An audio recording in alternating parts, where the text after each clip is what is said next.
Check it out, I was on Marketplace the other day and this thing popped up. So I've literally just got home from picking it up. Now it's a Takeuchi 1.6 ton excavator.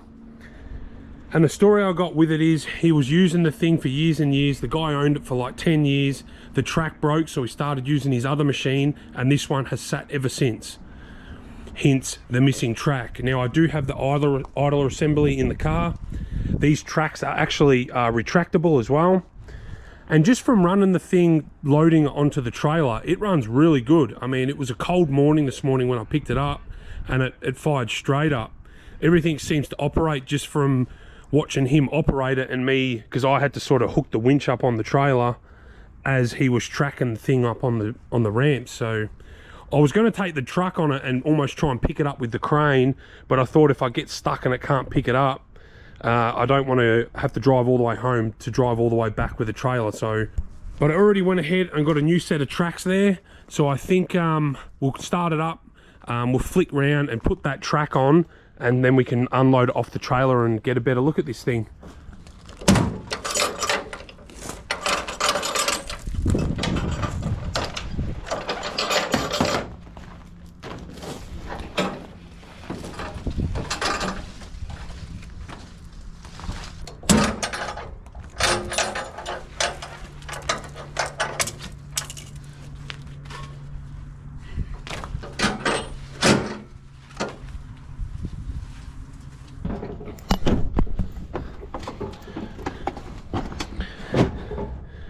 So I've been told this isn't the factory key. You got to get it in the sweet spot for it to work.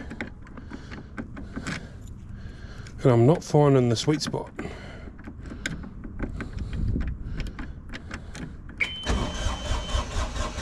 Probably have to glow it first.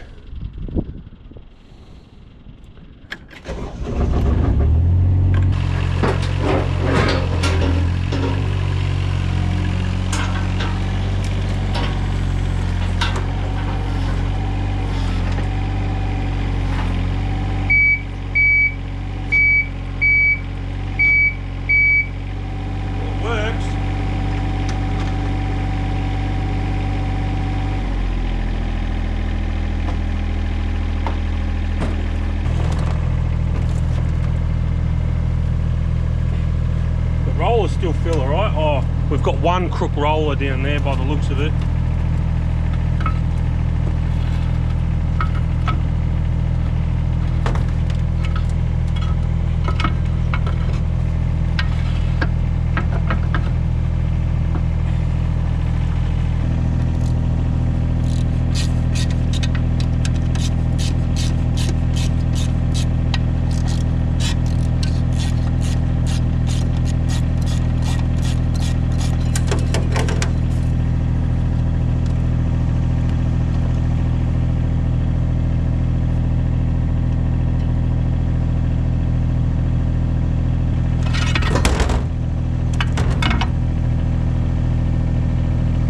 So for some reason the camera wasn't recording, but I had to pull that bolt out to release the grease.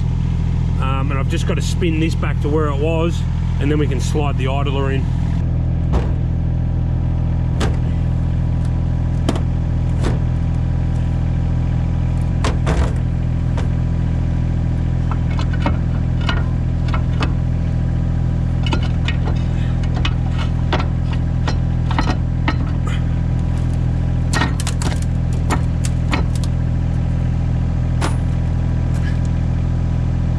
I feel like it should go in further than that.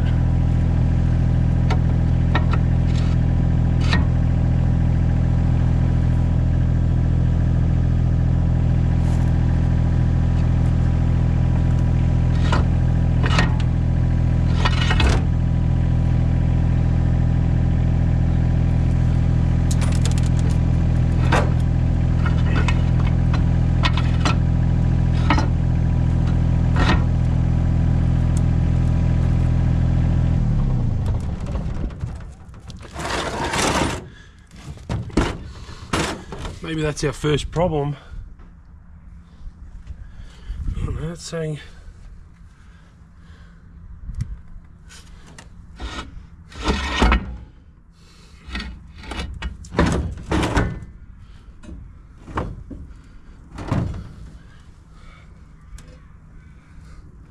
wouldn't go that way.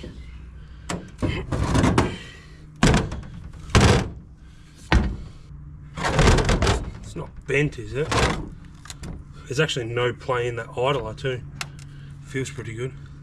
That's our problem of why it won't go in. It's probably going to be hard to tell, but it's bent up. If you can see the bit of steel there, it's sort of curved. And I bet you that is a result of, because it hasn't got the track on it and the guy was moving it around, probably with that thing flopping out, it's bent it.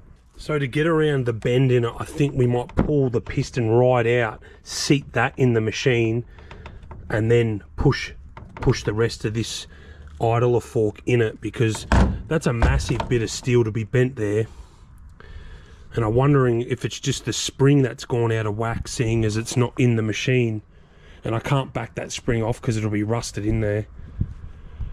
I think we'll do that. We'll just try undoing that and slipping it in.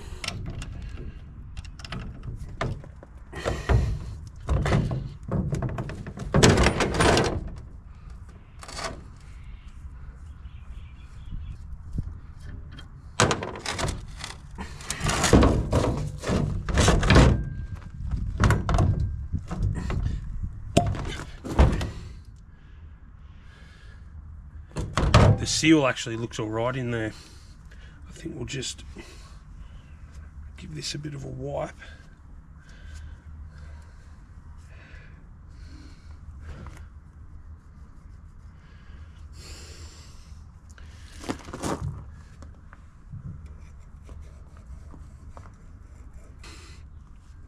We'll try putting it in like that.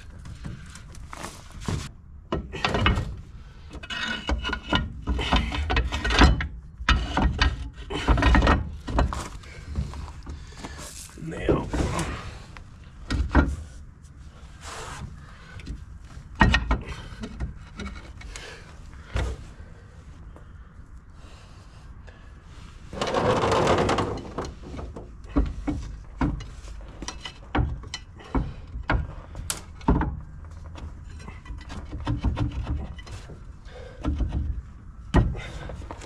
oh, it worked. That should go right in there now.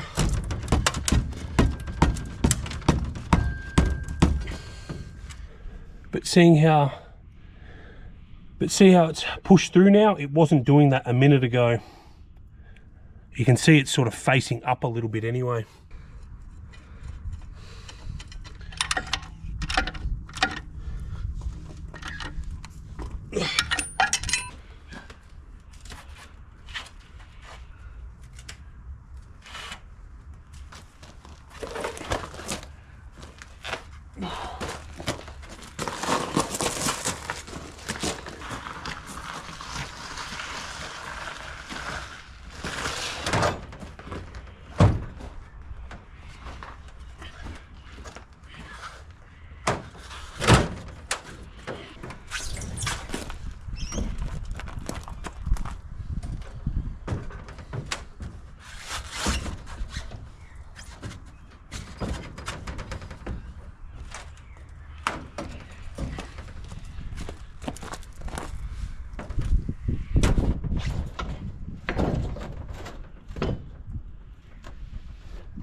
Geez, that was probably the easiest track I've ever put on.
She's definitely rough looking. She's not winning any beauty contests, that's for sure.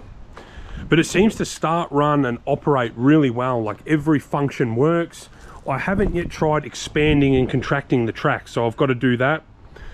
But one feature I do like straight off the bat is this tilts up and you can hop on either side. Like it doesn't matter, you're not restricted to the one side. She's also very overdue for a new seat. You'd get wet legs in this pretty quick. The tracks do have 2-speed, so there's your 2-speed select button right there on the stick. And I'm sure you guys have noticed she's pretty well flogged out in the hitch here. I'll probably have to do something with that.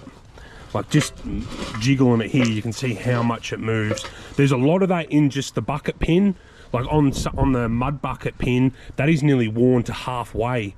If you were to measure that, I think there'd be at least about 10 mil missing, which is crazy. But from what the guy was telling me, this has done a lot of hammer work, so it would explain why the hitch is worn in the pins here. I'd say he was a bit lacking on greasing the thing, but I quickly ran over it with the grease gun as you saw and gave it a quick greasing, but there's a few grease fittings. I'll probably have to get new ones or pull the pin out, clean it out, put it back in and see if she'll take grease then. But this machine's not a zero swing, so you can see all the paint missing off the back of where he's ran it into things. But yeah, in here is definitely not much better. I actually wiped that off just to see what that filter looked like, but check that out. I didn't even see that down there. That is another water fuel separator there, and it's you could barely see it. But a good clean and this thing will come up nice. A Yanmar motor, I think. Yep. Hiding under all that grime. Just check the oil while we're here, which we've definitely got oil. It's a little bit black, but we've got oil.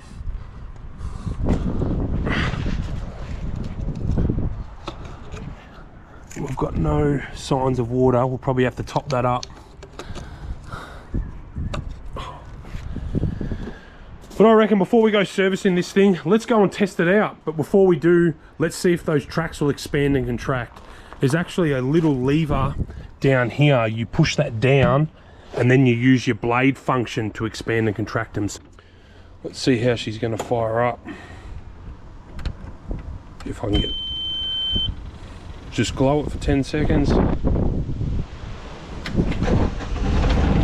Oh, look at that. Run sweet.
that didn't clean up very well. That pressure washer didn't touch any of that real stuck on grease.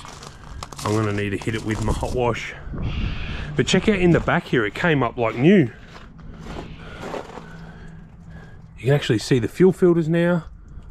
It's actually got green coolant in it. You couldn't even see that before.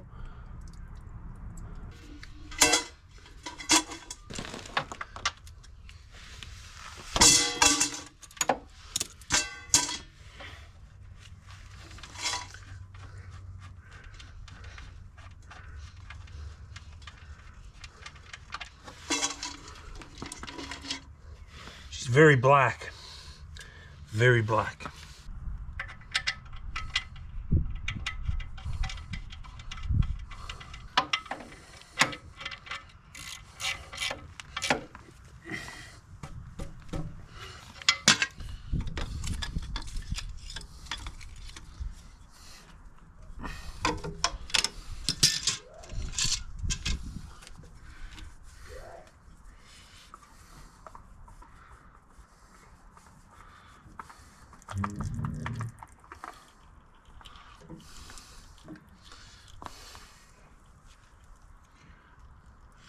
Check out the date on that. 2014 was its last oil change. 11 years. That's, I don't know how long the guy stopped using it for, but that's a long time without an oil change. That explains why the oil is so black. Probably should have done it before I used it, really.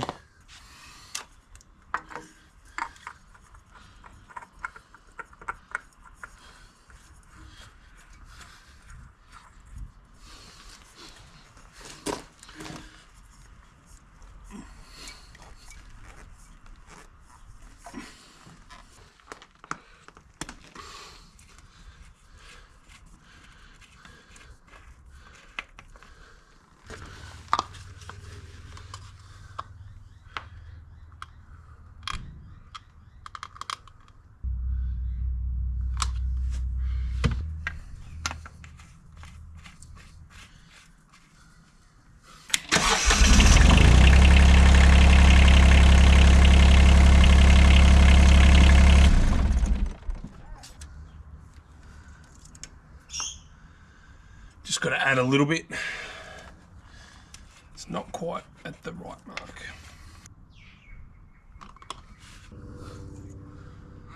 Perfect.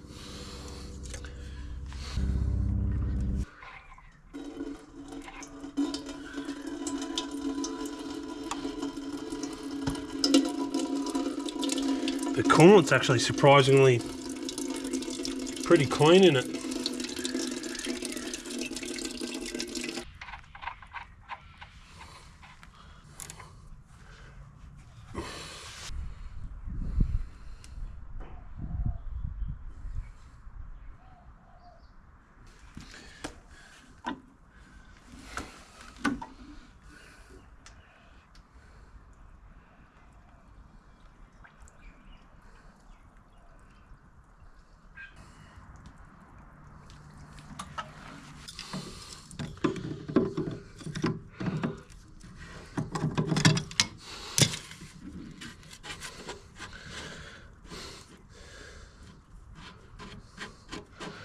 I think before we go running the machine up to temperature to check that coolant, we'll give these fuel filters a much needed change.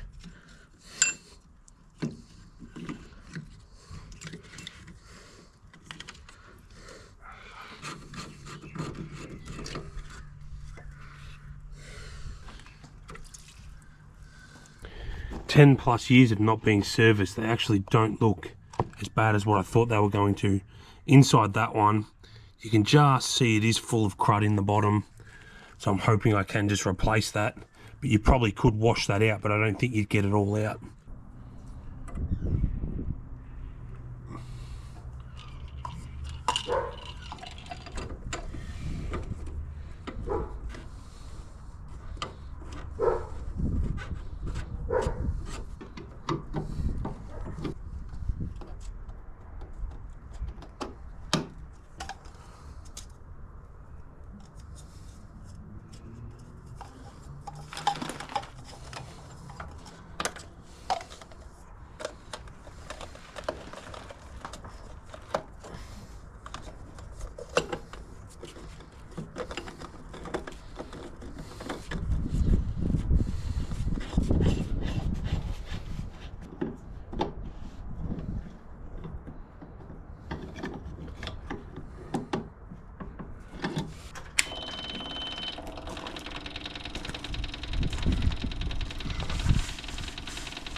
Well, that's about the service done. I've just finished running it up to temperature, so once it cools down I'll just check that water level.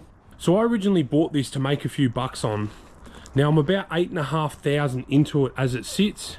Now you may think that's a bit of money, but these little things really hold their value, especially with the retractable tracks like that. And generally with most cars on the road today, you can tow this around on a little trailer. So it makes them very desirable for a lot of people.